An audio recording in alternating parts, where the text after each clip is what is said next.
যদি বেংকত লোন লোৱা ব্যক্তি এজনৰ মৃত্যু হয় অৰ্থাৎ বেংকত লোন লোৱাৰ পিছত যদি লোন লোৱা ব্যক্তিজনৰ যদি মৃত্যু হৈ যায় সেই লোনখিনি বেংকে মানুহজনৰ পৰা ঘূৰাই লয়নে যদি লয় কেনেদৰে লয় সেই বিষয়ে মই এই ভিডিঅ'টোত সম্পূৰ্ণ আলোচনা কৰিম তো ভিডিঅ'টো চাই থাকিব ভিডিঅ'টো আৰম্ভ কৰাৰ আগতে আপোনালোকক কৈ যাওঁ যে আপোনালোকে এনেকুৱা ইনফৰমেশ্যন টাইপৰ ভিডিঅ' আপোনালোকে পাই থাকিবলৈ মোৰ চেনেলটো ছাবস্ক্ৰাইব কৰি ল'ব এই বেলেগ বেলেগ টপিক এনেদৰে চিম্পলি আনি থাকিম সহজ ভাষাত আনি থাকিম চিম্পল লেংগুৱেজ আনি থাকিম তো বলক ভিডিঅ'টো আৰম্ভ কৰোঁ টাৰ্মছ এণ্ড কণ্ডিশ্যন যিবিলাক টাৰ্মছ এণ্ড ৰুল থাকে সেই ৰুলবিলাক যদি আপোনালোকে জানে বা আপোনালোকে শুনিছে তেতিয়াহ'লে আপোনালোকে ভালদৰে বুজি পাব যে বেংকে প্ৰাইভেট লোন দিয়াৰ ক্ষেত্ৰত বা সময়ত তেওঁলোকে কিছুমান ৰুলছ বা কিছুমান নিয়ম আগতীয়াকৈ সিদ্ধান্ত কৰি লয় লোন দিব লগা ব্যক্তিজনৰ ক্ষেত্ৰত অৰ্থাৎ মেইনলি তেওঁলোকে সিদ্ধান্ত কৰি লয় যে ব্যক্তিজনৰ যদি মৃত্যু হয় কোনে সেই লোনটো বহন কৰিব বা তেওঁলোকে কেনেধৰণে আইনসংগতভাৱে তেওঁলোকৰ পৰা সেই লোনটো পিছত তেওঁলোকে বেংকে গ্ৰহণ কৰিব সেই বিষয়ে মই এই ভিডিঅ'টোত ক'ম বেংকে মানুহক লোন দিয়াৰ আগতে তেওঁলোকে সেই ব্যক্তিজনৰ নামত এটা ইঞ্চুৰেঞ্চ খুলি দিয়ে আৰু সেই ইঞ্চুৰেঞ্চটোৰ নিয়ম অনুযায়ী ব্যক্তিজনে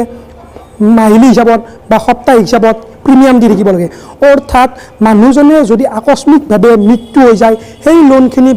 বেংকে ঘূৰাই ল'বলৈ সেই ইঞ্চুৰেঞ্চৰ সহায়ত বেংকে সেই লোনখিনি তেওঁলোকে পুনৰ ঘূৰাই পায় আৰু 2 নম্বৰ যিটো কণ্ডিশ্যন আছে 2 নম্বৰ কণ্ডিশ্যনটো হৈছে বেংকে যেতিয়া মানুহক লোন দিব মানুহজনৰ কিছুমান বস্তু যেনে সোণা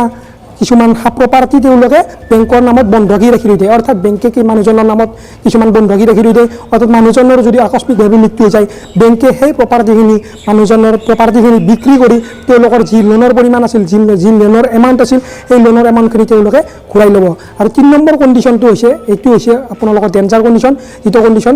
ভৱিষ্যত প্ৰজন্ময়ো সেই মানুহজনৰ ভৱিষ্যত প্ৰজন্মই ভোগ কৰিবলগীয়া হয় তো কেনেদৰে বলক তো এইটো গুৰুত্বপূৰ্ণ যে যেতিয়া আমি লোন লোৱাৰ সময়ত আমি যিবিলাক ফৰ্ম থাকিব সেই ফৰ্মত গেৰাণ্টি দিয়া এজন ব্যক্তি লাগিব গেৰাণ্টি দিয়া কিছুমান ব্যক্তি লাগিব সেই ব্যক্তিকেইজনে সেই ফৰ্মত চহী কৰিব লাগিব আৰু সেই চহী কৰাৰ পিছত তেওঁলোকে সেই যিটো লোন ল'ব ব্যক্তিজনে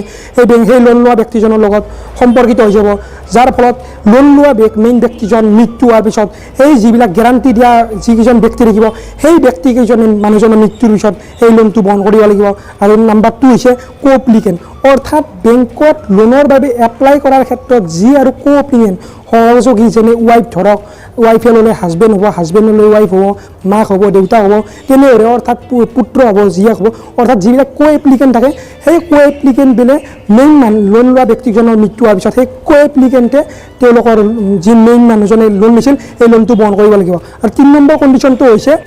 উত্তৰাধিকাৰী অৰ্থাৎ ব্যক্তিজনৰ যিজন ব্যক্তিয়ে লোন লৈছিল তেওঁৰ উত্তৰাধিকাৰী অৰ্থাৎ উত্তৰ প্ৰজন্ম জীয়েক পুতেক সেই উত্তৰ প্ৰজন্মই সেই লোনটো বহন কৰিব লাগিব তো আপোনালোকে চিম্পলি গম পালে যে লোন লোৱাৰ পিছত লোন লোৱা মানুহজনৰ যদি মৃত্যু হৈ যায় কোনে সেই লোনটো ভৱিষ্যতে বহন কৰিব লাগিব এইটো আপোনালোকে জনা ভাল তো জানিলে যদি সঁচাই ভাল লাগিলে ভিডিঅ'টো লাইক কৰিব শ্বেয়াৰ কৰিব চেনেলটো ছাবস্ক্ৰাইব কৰিব আজিলৈ এৰিছোঁ বাই